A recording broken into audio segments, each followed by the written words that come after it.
Breaking news చూస్తున్నాము. అంబేద్కర్ కోనసీమ జిల్లాలో ఘోర అగ్ని ప్రమాదం చోటు చేసుకుంది.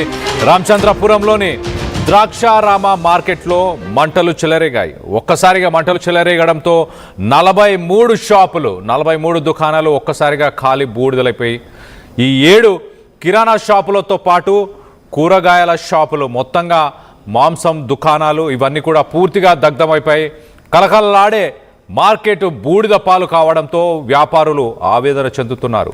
ఘటనా స్థలాన్ని పరిశీలించిన మంత్రి వాసంశెట్టి సుభాష్ నష్టపోయిన వారందరినీ మేము ఆదుకుంటాము అంటూ మంత్రి భరోసా ఇచ్చే ప్రయత్నం చేశారు. మరోపక్కన నష్టపరిహారం అంచనా వేసేందుకు కమిటీ వేశారు మంత్రి సుభాష్.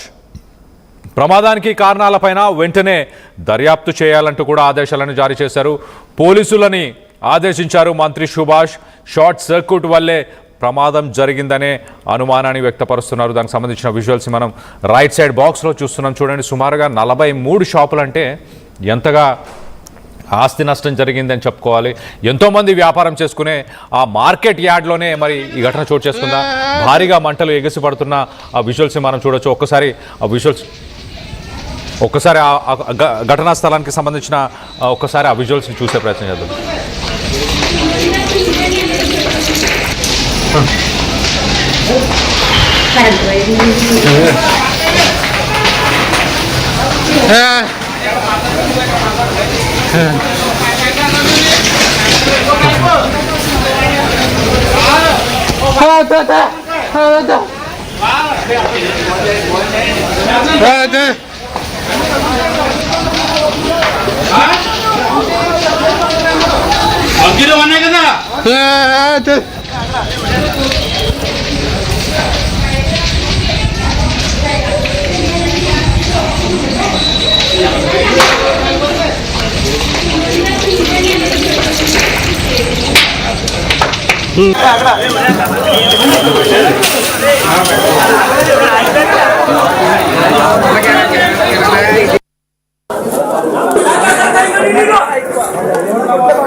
రైట్, విజువల్లో మనం చూడొచ్చు 43 షాపులు మార్కెట్ యార్డ్ మరి మార్కెట్ ఏరియాలో ఉన్న 43 షాపులు దగ్ధమైపోయాయి.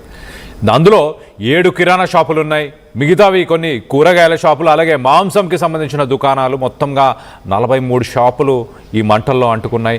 ఆ కూరగాయలు కూడా ఆ మంటల్లో కాలిపోయిన విజువల్స్ని మనం చూస్తున్నాం. మొత్తం మీద ఒక విషాద సంఘటన అని చెప్పొచ్చు.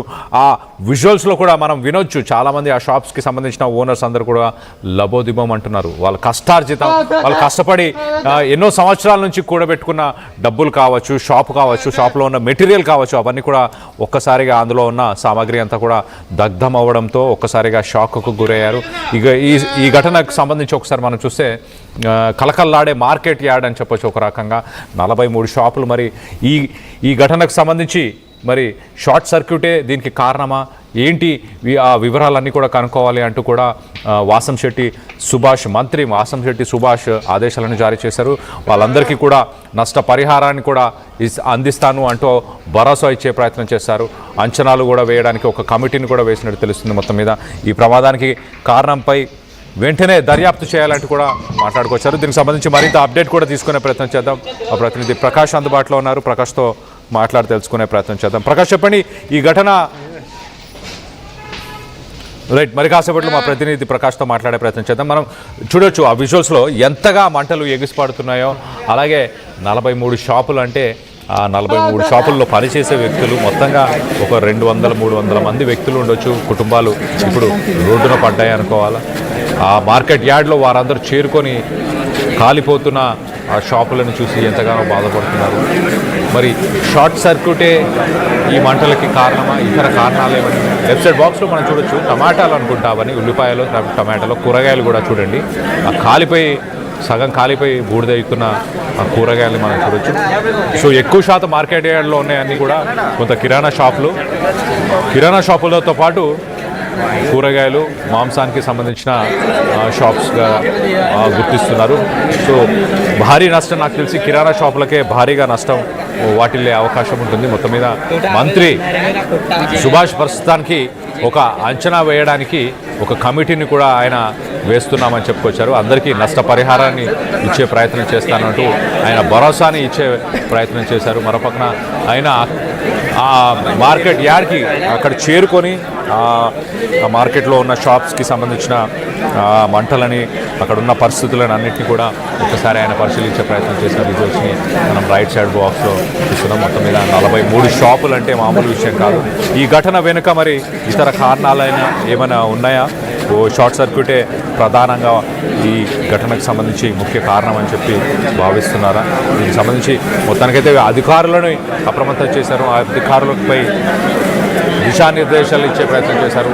వెంటనే దర్యాప్తు చేయండి, ఈ మంటలకు గల కారణాలు ఏంటనేది తెలుసుకునే ప్రయత్నం చేయండి అంటూ మంత్రి సుభాష్ అధికారులకు ఆదేశాలను కూడా ఇవ్వడం జరిగింది. అలాగే మన విజువల్స్లో చూడొచ్చు, అక్కడ చేరుకొని అధికారులతో పాటు మాట్లాడుతున్నారు. అలాగే స్థానికంగా షాప్ ఓనర్స్ ఎవరైతే ఉన్నారో వారందరితో కూడా మాట్లాడే ప్రయత్నం చేస్తున్న విజువల్స్ని కూడా మనం చూస్తున్నాం. మొదటి విజువల్లో రైట్ సైడ్ బాక్స్లో మనం చూడొచ్చు ఎంతగా భారీగా మంటలు ఎగిసిపడ్డాయో. ఆ మంటలను కంట్రోల్ చేయలేని సిచ్యువేషన్. మొత్తం మీద ఆ మంటలను ఆర్పేందుకు పోలీసు శాఖకు సంబంధించిన సిబ్బంది, ఫైర్ సేఫ్టీ సిబ్బంది, అలాగే రెవెన్యూ డిపార్ట్మెంట్, మిగతా డిపార్ట్మెంట్స్కి సంబంధించిన అధికారులందరూ కూడా అక్కడికి చేరుకున్న విజువల్స్ని మనం రైట్ సైడ్ బాక్స్లో చూస్తున్నాం. అలాగే లెఫ్ట్ సైడ్ బాక్స్లో పూర్తిగా దగ్ధం అయిపోయిన తరువాత ఆ మార్కెట్ యార్డ్కి ఎలాంటి పరిస్థితి ఉంది, ఆ షాపుల పరిస్థితి ఎలా ఉంది అనేది లెఫ్ట్ సైడ్ బాక్స్లో మనం చాలా క్లియర్గా చూడొచ్చు. ప్రజలందరూ అక్కడికి గుమ్మిగూడారు. వాళ్ళ ఆస్తులు, వాళ్ళ షాప్స్ ఖాళీ బూడిదైపోతుంటే వాళ్ళు ఎంతగా బాధపడుతున్నారు అనేది ఆ విజువల్స్లో చూడొచ్చు. మరోపక్కన లెఫ్ట్ సైడ్ కింద బాక్స్లో మనం చూడొచ్చు ఫైర్ సేఫ్టీ డిపార్ట్మెంట్కి సంబంధించిన సిబ్బంది అక్కడికి చేరుకొని ఆ మంటలని అదుపు చేసే ప్రయత్నం చేశారు. కానీ అప్పటికే జరగాల్సిన నష్టం అంతా కూడా జరిగిపోయింది అని చెప్పుకోవచ్చు. ఆ మంటల్లో పూర్తిగా షాపులు అసలు నామరూపాలు లేకుండా, ఆ షెడ్స్ కావచ్చు, ఆ షాపులు కావచ్చు, పూర్తిగా నామరూపాలు లేకుండా దగ్ధమైపోయిన ఆ విజువల్స్ని మనం చూడొచ్చు. మరోపక్కన